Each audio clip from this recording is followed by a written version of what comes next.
নামাজ পড়তে চাও। পাগল, এখন তো সময় নাই, নামাজের সময় না, তুমি কেন নামাজ পড়তেছো? আর এই ঘরের মধ্যে বোঝা নেই কি নামাজ পড়া যায়? পাগল বলেছে, ভাই রে, আল্লাহর নাম নিতে কখনো সময় লাগে না, মনে যখন উদয় হয় তখনই নাম নেওয়া যায়। আর জানো আমার এই ঘরে বুঝা বলছো কেন? এই পৃথিবী থাকবে যতদিন আমার এই বোঝা নামাবো না ততদিন।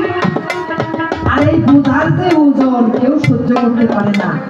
এই মাটিতে রাখলে মাটি যায় ফাটিয়া, ওই পাহাড়ে রাখলে পাহাড় যায় ভাঙিয়া, ওই পানিতে রাখলে পানি শুকাইয়া যায়। বলো বলো আমার এই বোঝা রাখবো কোন জায়গায়?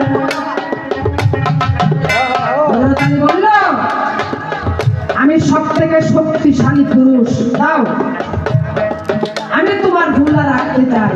বলে পারবে তো তুমি ঝুলা রাখতে? ঝুলাই কে? কোনো ধন সম্পত্তি? বলে না না, আমি ধন সম্পত্তি ঘরে রাখি না, আমি আমার বোঝা যে 10 মাস 10 দিন বলেছি এটা আমার মা, আমি মায়ের বোঝা বইতেছি। আমি বললো ভালোই হলো, পাগলকে দেখলাম, পাগলের মাকেও দেখতে চাই। গোল্লার মুখ যখন খুলে দিল, গোল্লার মুখ খোলার পরে সে দেখে হযরত আলী অজ্ঞান হয়ে পড়ে গেল। বলে আল্লাহ তোমার মহিমা, আল্লাহ তোমার মহিমা, কেন ফুলা দেখি ফাতেমা? আই পাগল, দেখি তো সত্যিকারের মা? বলে হ্যাঁ, এটাই আমার সত্যিকারের মা। এই মায়ের গর্ভে আমি জন্ম নিছি, এই মায়ের বুকের দুধ খাই আমি মানুষ হয়ে গেছি। তোমার পরিচয়? বলে আমার কাছে নাই, আমার আসল যদি কোনো পরিচয় আমাদের দেয় সেটাই হবে আমার আসল পরিচয়।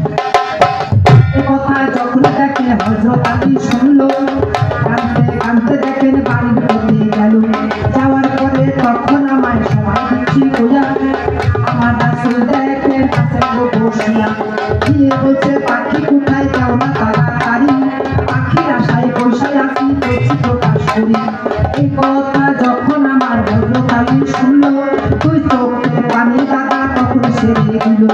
পরে পাখি মোটেই আমি আনতে পারি নাই, এক পাগলে পাখি নিচে বলছি তোমার ঠাই পাগল হইল কোন জলে।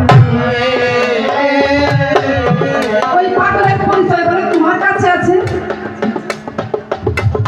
পাগলের কথা যখন আমার নবীজি শুনলো, দুই চোখের পানি ছেড়ে দিয়া বলেছিল, হযরত আলী সবাই তো আমার নৌকায় পাড়ি দিবে, আমি কার নৌকায় পাড়ি দেব?